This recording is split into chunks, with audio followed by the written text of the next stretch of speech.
You know when they're over there laughing at you. You know when they're over there talking about you. So going through that and the emotions of it, the embarrassment that you feel, they were looking at me and laughing at me as a masculine lesbian. And that just wasn't what I was. So that was even more embarrassing. Everything about me was guy, just in the wrong body. That made people mad. Like, it made them uncomfortable. They didn't understand it. There was a time I think it was like 3 guys approached me and they chased me to my car, and I was out there with a girl. That's what caused it. That could have turned very bad. So after that day, I started seeing more people coming out as trans. I started seeing these trans guys, and I was like, hold on, wait, you can do this?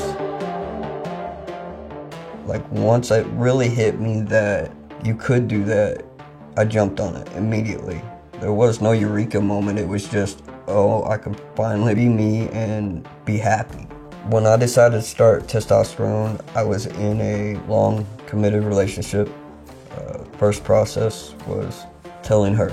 That wasn't an issue at all. She accepted it. Everybody around me accepted it. So when you go and you're trying to get on testosterone, they go through this process of asking you a whole bunch of very uncomfortable questions. They ask questions about your sex life. They ask questions about the people you have around you. They were very invasive questions. Like, you have to be mentally prepared when you walk in there to go talk to them. I walked out the same day with my prescription. That day I went home and took my first shot. I was very excited. That feeling of getting the first shot was like beginning your whole life over again, just as you. The only problem with that is the changes come very slowly. So even though you're on that journey to being yourself, the changes don't match up to how fast your mind is going with it. You have to be very patient. Slowly seeing changes happen. Slowly seeing, hey, 1 beard hair. I mean, that would make my whole day. That whole beginning process is a roller coaster of being upset that changes don't happen fast enough, but also being excited. We had a birthday party to go to when I was younger for our softball team, and my stepmom tried to put a bathing suit on me, and it was the first time I noticed a bump. You know, I freaked out all day. I spent crying. I know we were way late for the birthday party, but I ended up convincing her to let me wear a t-shirt over and a pair of shorts, and I went like that. And from that day on, I never wore a bathing suit again. I don't think I ever went swimming again after that, except for maybe a couple of times when I was an adult, but it was always in shorts and a shirt. You don't feel comfortable looking in the mirror. You don't want to get out of the shower and put a binder on. I would spend extra time in the shower just so I didn't have to get out and put a binder on. But to me, a binder was necessary for life at the time. That was my lifesaver. Spent my life trying to hide my chest. So when I finally had the surgery and the chest was gone, it was the most freeing feeling in the world. I went and looked in the mirror one day, and I was just there. It all clicked, it all fit.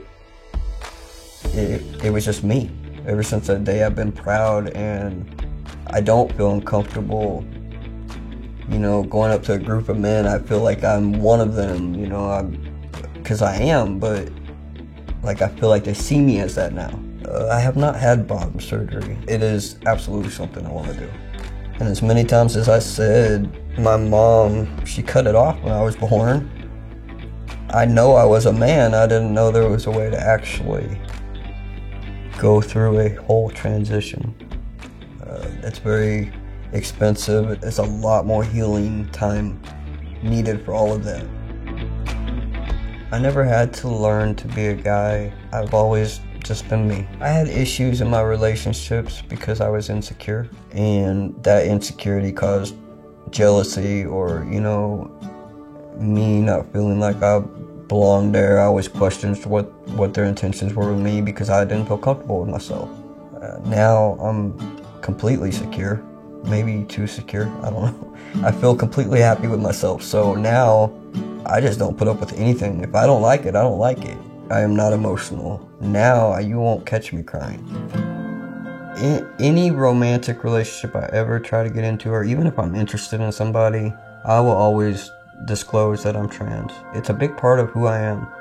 Yes, I'm a man, but that is a lot of who I am and where I come from. So I will always tell it, and they deserve to know. I don't go around, hey, I'm Chris, I'm a trans man. No, I don't do that. I'm just Chris, and I'm the man you see. My gender would be male. My sexuality would be straight, but my sex is still female. You don't have to fit or live a certain way. You're just going to be who you are, and you're gonna love who you love. When you're not living your truth, regardless of what that truth is, you're not living for yourself. You're living to please others, and you're the one that's got to look in the mirror every day with yourself. You know what happens if you lose them or eventually they're not around? You spent your whole life trying to make these people happy instead of making yourself happy. You know, that's the downside. You lose your life. That's your life. You know, you see these younger kids get into transition, and while you're proud of them and you love watching them grow into who they really are, you're also, kind of jealous. Hey, I wish I could have done that because you missed out on so much. There's so many things that I didn't do just because I didn't feel comfortable. And it would have changed my whole life. It would have changed the whole direction of my life. I would have been involved in a lot more. I would have wanted to be involved. My biggest regret is not transitioning sooner. The reason I didn't do that is just because I didn't know. I didn't know I could. As soon as I really truly knew that I could, I was on it. I had heard about it before. I had even met somebody that was a trans guy. That was back when I was like 21. And at that time, I had the same mindset everybody else did, because that's what was taught. That's what we heard, like, oh, they're freaks. I don't even know anything about them, but they're freaks. So, you know, just don't be that. I guess that's why I want visibility out there so much, because if I would have known in that moment, I would have became best buddies with him and found out all I could, you know, and transitioned. Since transitioning, I've definitely pieced a lot of things together that I never took the time to do before, because I was so mentally everywhere. Now that I can relax and just be me, I have time to sit and reflect back on everything. All these flashbacks of me being a kid, and that was not a girl. You know, like, that was never a girl. And anybody who didn't see that was blind. I think what it was, maybe they saw it, but they